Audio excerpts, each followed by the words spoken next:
When I was a casual, I thought as a casual, I spoke like a casual, and I looked at boxing like a casual. But when I became a hardcore, I put away all those casual things. This is Michael Rogers, and welcome to Bodywork Boxing. What's going on? This Michael Rogers. Welcome to Bodywork Boxing.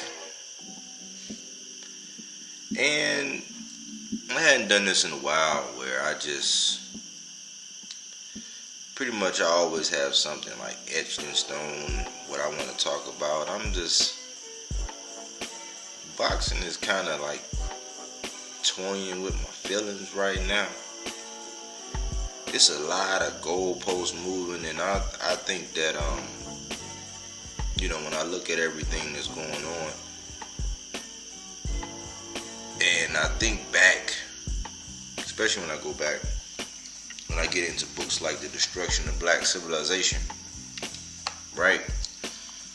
And it all boils down to what our downfall was. It was capitalism. And right now, the way I see it is the downfall of boxing is capitalism, man. Don't shoot the messenger, man. Anybody that can, basically look at things for a period of time and connect some dots and see how everything going. Everything is just money driven. Some of us have successful careers and we have, personal lives, relationships, we have family, we got, a lot of things going on. And so when we take a step outside of our personal lives and we dive back into boxing, it's really to get away from all the shit we deal with in our regular lives, and it's like capitalism has infiltrated its way. Granted, yeah, it's prize fighting, but the goalpost moving, man. I want to talk about goalpost moving, man. I've been seeing so much. I get inundated with information, all day, every day, and I focus on boxing. I used to be, all die hard in the football. I can still talk that football shit,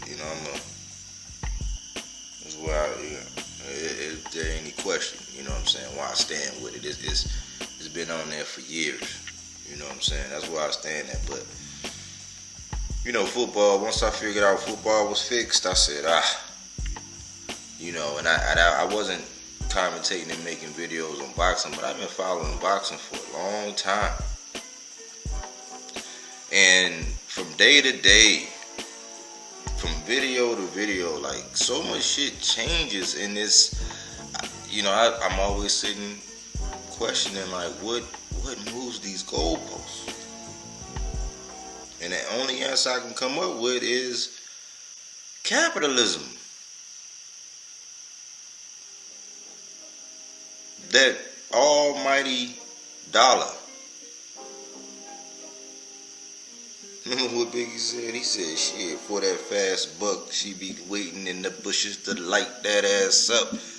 You know what I'm saying? Like, he said, hoodied and masked up, she be waiting in the bushes to light that ass up. Like, you know what I'm saying? It's all for the dollar, man. I'm seeing, let's just get started. Let me stop bullshitting. I try to have light talk and try to set a tone for where I'm going with this.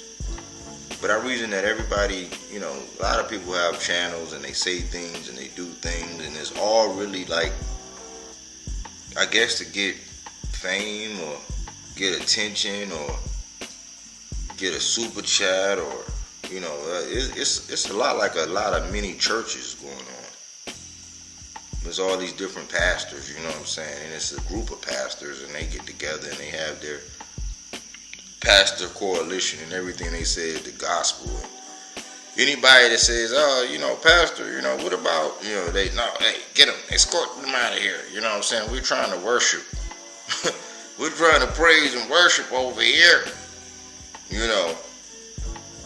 So me as a radical, I just sit back. I just look at everything, man, and I just take. We do body work. We don't take things for face value. What does that mean, Michael? Listen, where do I start? My mind is blown. Let's start with Canelo, since he's the face of boxing. I heard one of my favorite shows, the Boxing Voice, right? I'm listening to the Boxing Voice, and I'm like, this is interesting, because it was only one other channel I heard talk about this whole Usyk, basically saying that he'll come down to cruiserweight to fight Canelo, right? Because, Canelo's trying to move up. He's daring to be great. Whatever that means in this era, I don't know. But Usyk got wind of it, and they asked him, would he move down? And Usyk was like, yeah, I'll move down on the condition that I can keep my belts at heavyweight, and I'll just go back after that fight, and I'll just continue doing what I was doing, right? But as I'm listening to the show, I heard some of the most outrageous things, and I'm like, well, how do these goalposts get moved this far?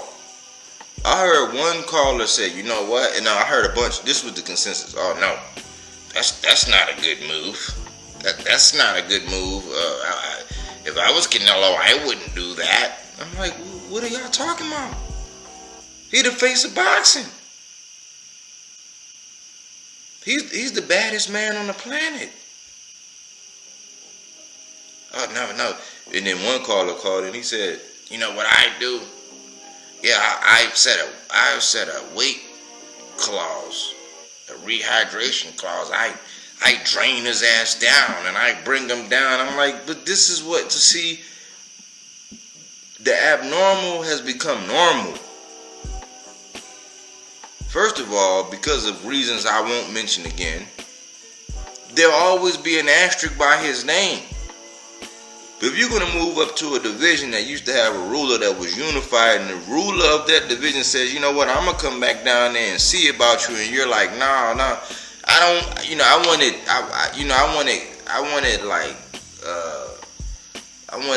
I didn't really want no chimney smoke. You know what I'm saying? I kind of wanted like barbecue smoke. I was in the mood for some barbecue smoke. I didn't want that chimney smoke. I didn't want that boiler smoke. I want some half smokes.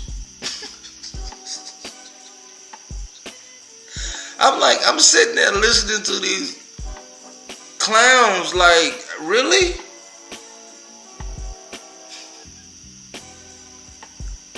It's entertainment, you know what I'm saying? Boxing is real live entertainment, you know what I'm saying? This shit is like WWE, WWF, more and more by the day, and I'm like, that does not make you great.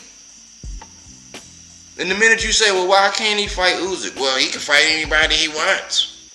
It's his choice. Mayweather got to. I'm like, and you always got to bring somebody else up.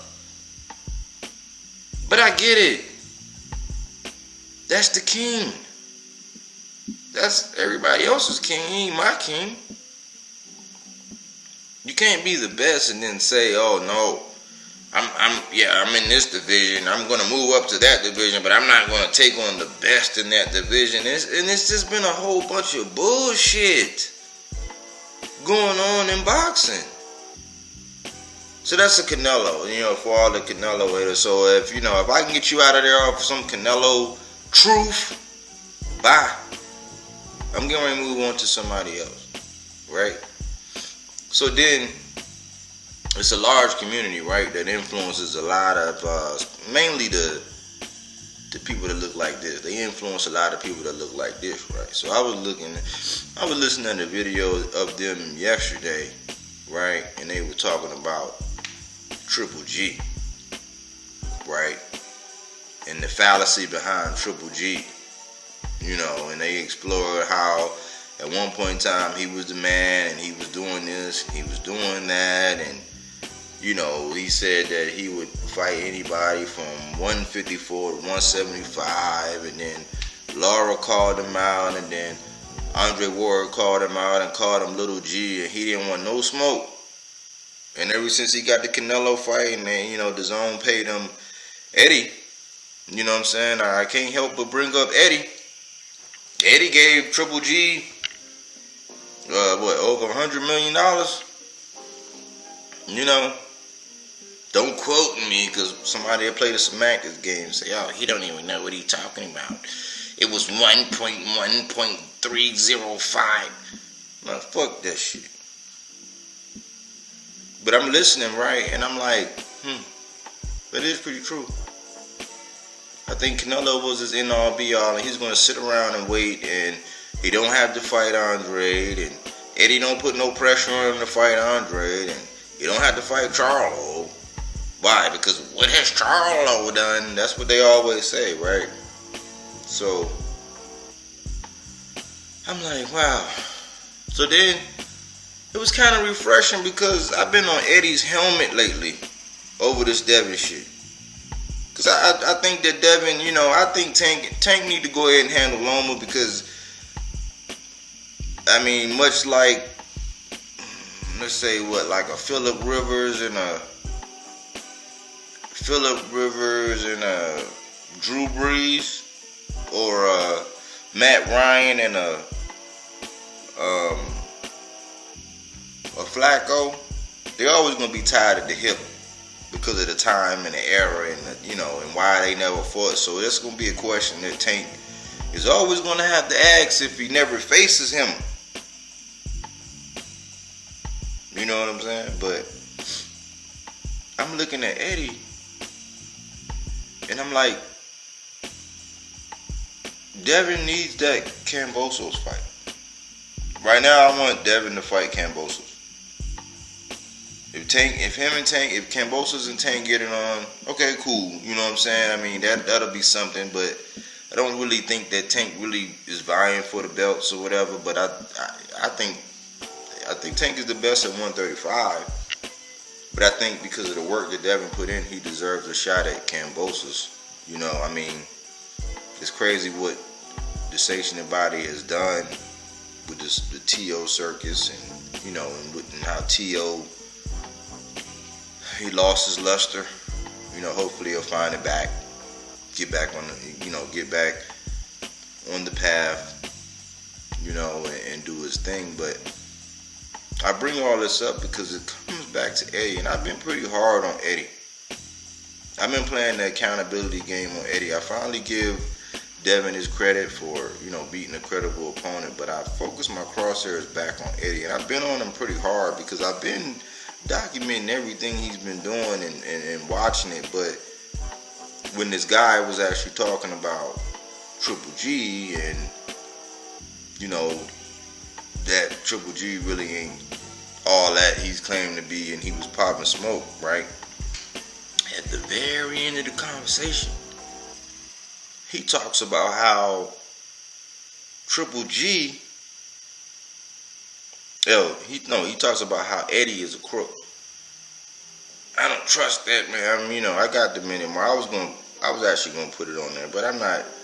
That's not what it's about. This is just an illustration of how all the goalposts get moved. So let's fast forward to today, where Mickey Bay supposedly aired out Mayweather, and I watched that show, and I feel for Mickey Bay. That's his truth, and things he went through, and how professional he was about it, and you could tell there was some emotion, and you could tell that there was some hurt there, and there was some pain, but it's almost like dealing with a family member. And I sided with him,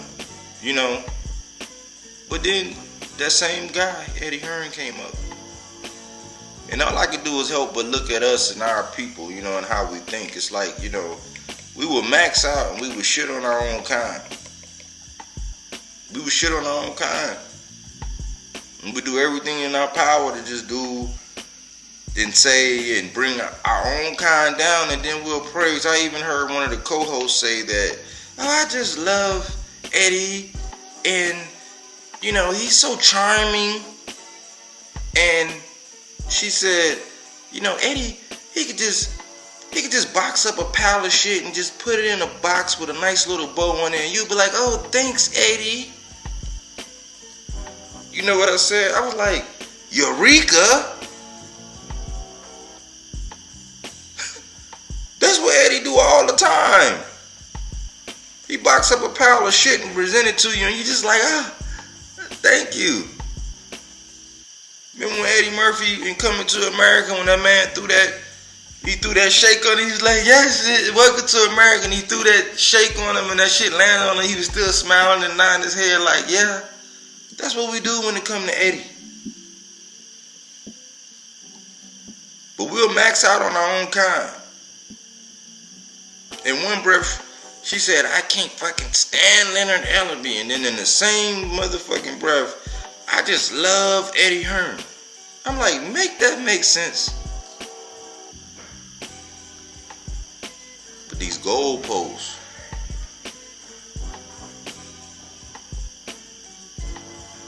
These goalposts get to moving.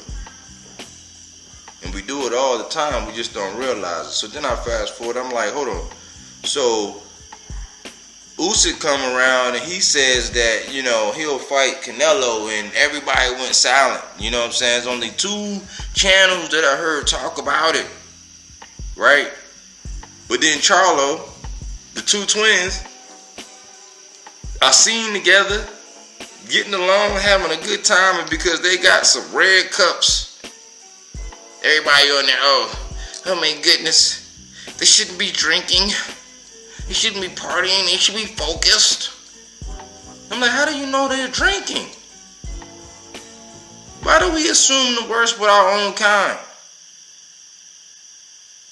And we let people like Eddie Hearn and Canelo just do whatever the fuck they want to do.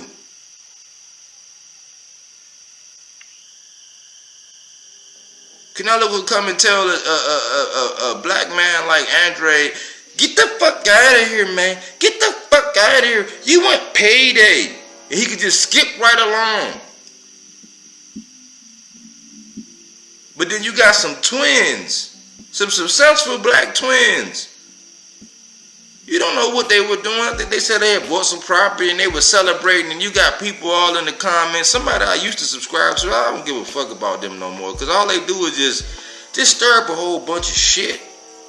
There's always something negative, man. We always backbiting and just crabbing the barrel of our own people, man. And this shit is just depressing. Boxing is not about boxing anymore. We would have never even known that they was, having to get together, whatever. We can't even assume that they were drinking. Oh, they should be training and they could do that all they want. What if they ran 12 miles and they, just all this bullshit. But that's what we do to our own kind. Who are you to say what these people should be doing with their personal lives? We love them for boxing. Now we want to tell them, oh no, you shouldn't have said that on camera and you offended these people. And it's just like with the broke ass fans comment. Alright, let's go back to the broke ass fans comment. When he said, when Mel said the broke ass fans. But all I see really is, I'm like, was he lying? Because I heard another man who have his own platform and show, who actually had another boxer come on there and say some shit that probably is going to not get him another payday for a nice long ass time. They even talked about him today on the show. Speaking out against the people that's actually giving you your check. And you got a whole 9 to 5, but you aspiring to be a boxer. It's like, man, we haven't learned shit. We haven't learned how to keep our mouths closed. That's why you need to have channels where people put certain things out and you don't have to say it. You're shooting yourself in your own foot. But I heard him say, now this guy proclaims to be a millionaire. And this man said, I cannot afford to. No, that's some bullshit, because the way the wealthy think is they break everything down into percentages. So either 5 or 10% is for entertainment. 25 to 30% is for their housing, whether they're renting, owning, whatever, lease, whatever. 25, they break their whole pie down into a percentage. With 25 to 30% is for wherever you live. Maybe 10 or 15% is towards whatever vehicle you drive, whatever payment you have. You have like 5 or 10% towards your entertainment. Then you have like 20% towards general purpose utilities or whatever. And out of that whole pie, as you increase, the percentages in those pies stay the same. But since you have more, the amounts you can allocate towards each grows. So if you have an entertainment portion that's dedicated towards entertainment, it's like you could pay for pay-per-view if you want, especially if you're a millionaire. No, you just don't. But I've never heard these people say, let's boycott Canelo. Never. I never say, oh no, I never hear them keep that same energy about Lomachenko not giving Gary Russell a rematch, but then you hear about how, oh no, T.O., that's what he get for not giving Lomachenko a rematch. They never keep the same energy. We just max out on our own kind. All the time. Whether it's black, brown, we don't keep that same energy. We'll bend over and open up wide for everybody else, and then, let somebody like this say something that you don't like. You ready to grip up, you ready to go see about, you ready to shut down, you ready to boycott, you'll unsubscribe, it's just like, let's keep the same energy, but those goalposts stay moving. Moving on to this Bud and Errol thing. I do kind of see the decline is changing. I've been saying that these boxers don't have to be enemies, in order to. That was one of the top 5 myths in boxing, where these boxers don't have to be enemies. And us as fans, we max out. I see people changing up their delivery on that now, which I salute. Maybe we can get some good fights now. You stop having fans and outrage and triggering people, and maybe people sit down with some common sense and say, look, man, I'm better than you in the ring, and I think I'm better than you in the ring. And then, okay, well, how can we do this, man? All right, what's really bothering you? What do you want out of this situation? Instead of running up, oh, man, that's capping, or he don't want to see me, and getting all these people triggered and getting people's blood pressure high and all that. And it's just boxing. But now I'm starting to see that, I guess what people say on social media holds more weight than what other people actually do. This is the social media capitalism era that we're living in. And then you got people that like barking up on my father's age, clickbaiting, making titles that are not true. Such and such gets stopped in the 8th, and you go and see it's like, hold on, the fight ain't even started yet. It's like, this is what we doing now? This is what we doing now.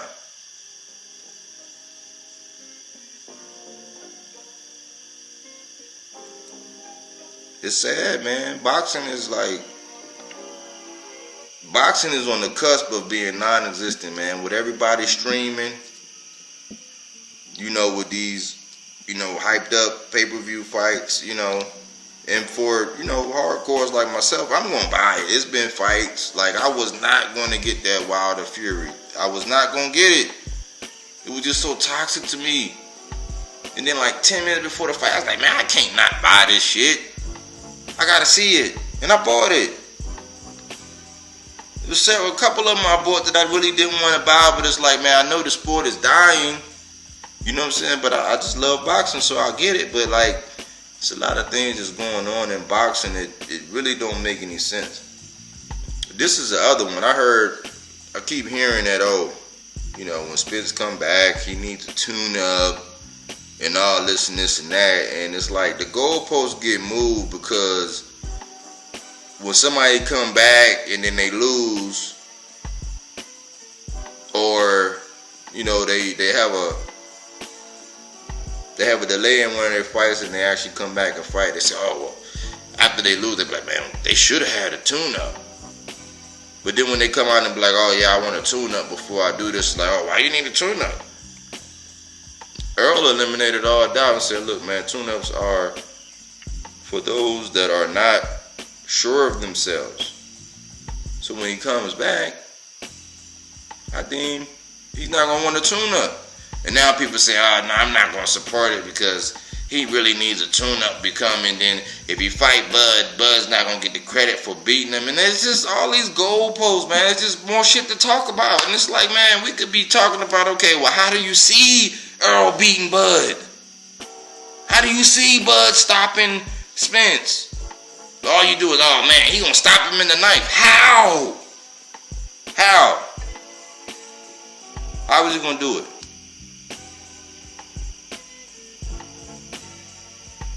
How is he going to deal with the pressure?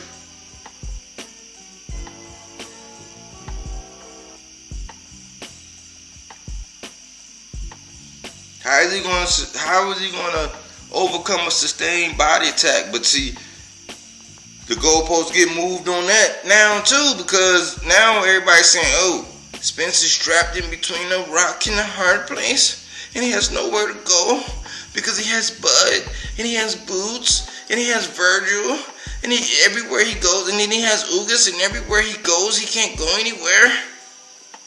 I'm like, man, what are y'all talking about? It's boxing.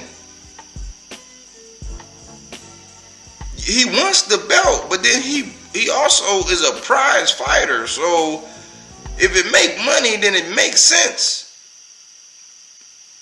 We don't even hear from him. People just run. Oh yeah, you right. And I heard people like on these calls, on these shows, I heard people actually getting upset. They actually wanna go and actually see about somebody and fight and lay hands on somebody. I'm like, man, y'all crazy. Y'all are crazy. It's not that serious. But you know what's so funny is like now Spence is all trapped in the corner and he got nowhere to go, and now Bud is off the top ring and don't nobody hold him to Virgil calling him out. Ain't nobody, talking about how Boots said that he's better than Bud all the way around. But this is what it is. We like that. We like a whole bunch of this. Talking, yapping. I guess that moves the needle nowadays. I don't buy into it, man. But it's like our sport is sloppy. We don't like the truth. We like the drama. We like everything but boxing, for real. Cause when you look at some of these shows, like some of the ones that get paid a lot of money, it's either all clickbait or it's all negative. Floyd Mayweather is robbing, blah blah blah. But I remember when nobody talks about when it was open that Oscar De La Hoya was robbing the shit out of Canelo. Well, shit, like 7 months ago, it was found out that Oscar De La Hoya actually blocked a fight between Canelo and Charlo. But now, today, in present time, Charlo was ducking. Let everybody else tell it. The mans can't even enjoy themselves in the privacy of wherever they at. Yeah, they streaming and doing whatever, but without us being judgmental and just say, oh no, see, this is why they're not going to be champions. Everybody's not Andre Ward. And everybody's not Floyd Mayweather.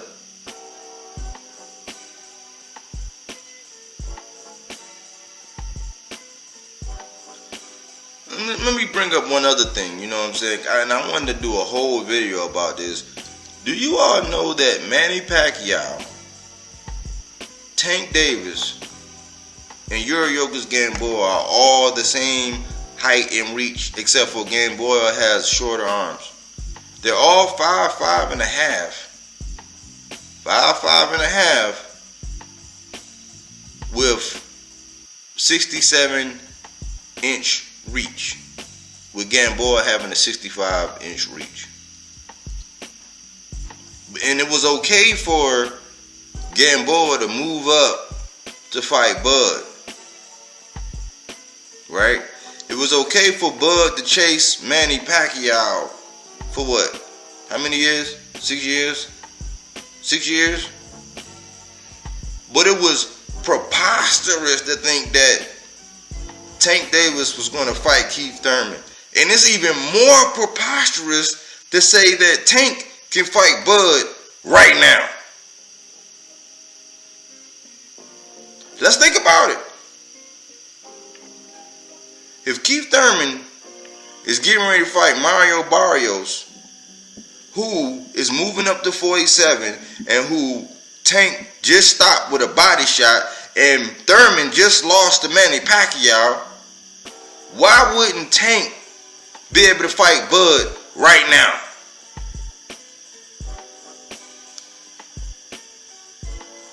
Why not? They got the same measurables. Oh, it's the legend. Oh, it's the time. Oh, back then. No, they could get it on right now. This is not me being a fanboy. This is just how you move goalposts, because it's perception versus reality. So it was okay for a person that was of Gamboa, who actually has shorter arms than Tank but is the same height, to fight Bud. It's okay for Pacquiao to fight Bud when he was pursuing him, or he was actually pursuing him. It's okay for Thurman to fight a 140 coming off of a loss and a 2-3 year layoff, and Barrios coming off a loss on pay-per-view. But it wouldn't be okay for Tank to fight Thurman or for Tank to fight Bud and actually have a chance, when Tank was actually sparring Sean Porter. Part of me wished, like, I'm for real, man. Part of me wish that Earl would just make a decision. You know what I'm saying? Come out. You know, I know it's not all on him, because Bud, like I said before, he's all in every drive-through at Pizza Hut, Domino's, looking for a big fish. And everybody like, oh, yeah, just running with it. I don't even want to entertain it. But part of me wish that Earl just go ahead and fight Boots. You know what I'm saying? You know, treat him like he was at his point in time when he was coming up and he didn't have nothing to lose. I'm not for all this, let the young guys just fight it out and tough it out to get a shot. I ain't for all that, for real. I believe in Earl. Like the fighters I fuck with, I believe in them. I believe in Earl. I believe in Tank. I believe in Jamel. I believe in the Russells. There's some fighters. Those are the fighters I really believe in. You know what I'm saying? It's like it'll be very hard for me to pick against them in any fight. And even though I like Boots, I like Virgil, I like Stan Giannis, I like them guys. You know, it's some young guys that I actually like too. Gary Antoine Russell, I mean, secretly he might be my top dog. I just want to see him active, because I don't really see anybody beating that dude. And that's just being real. But me personally, if they said, Mike, if you tomorrow, like if you could put on the fierest card possible tomorrow, you know what it would be? You know what it would be? The first fight would be Gary Antoine versus Regis. Gary Antoine Russell versus Regis. The second fight would be Tank versus Bud. And the final fight will be Boots versus Spence. I charge y'all $150 pay-per-view straight up. And then we'll organize 3 more fights for the undercard, like the early cards. And everybody would pay. We'll see who come out on top. But that's just, you know, I often wish that I could save everyone, but I'm a dreamer. You know, Face like my favorite rapper, but like, man, I just just want to have a goalpost. This is perception versus reality. We can spin things any old kind of way. You see how I just spun that and how I would do this and why and all that. Like, it sounds good, right? It'll never happen. But I'm just saying, like, these narratives that everybody painting, how they see things and who they side with or whatever, it's all a bunch of emotional bullshit.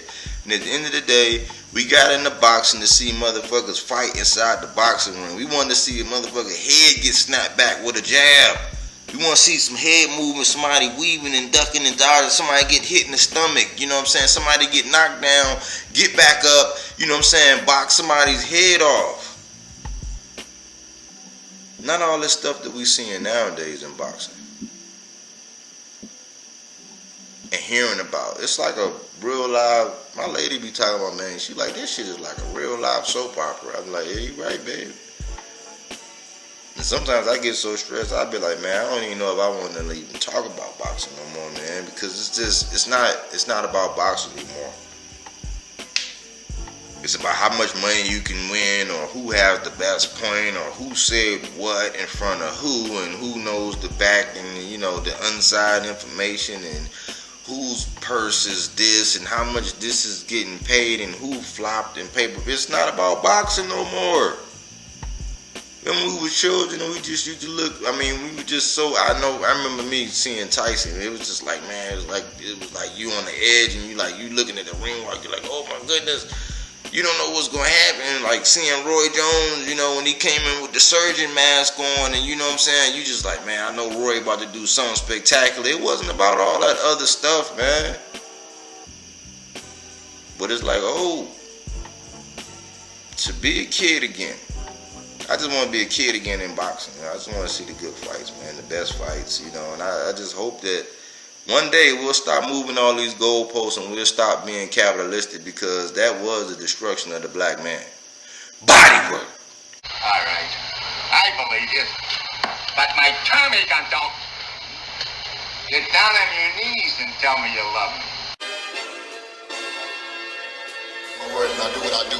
He knows what I'm about to tell him right now. It's Mr. Keep running your mouth. That's what I do. I just feel like I'm the champ, and at the end of the day, I'm just a fighting motherfucker. It doesn't matter. Inside, outside, I can just fight. So I just feel like if it gets down to the wire, we gotta lock it up, I'm out on top. As you can see how I'm looking, I stay solid. I'm always solid. I stay fuck solid on the ring. You know what I'm saying? To the fans that know. Today's job outside the ring. I'm a fighter. Like I said before, ain't no safety on the clock, so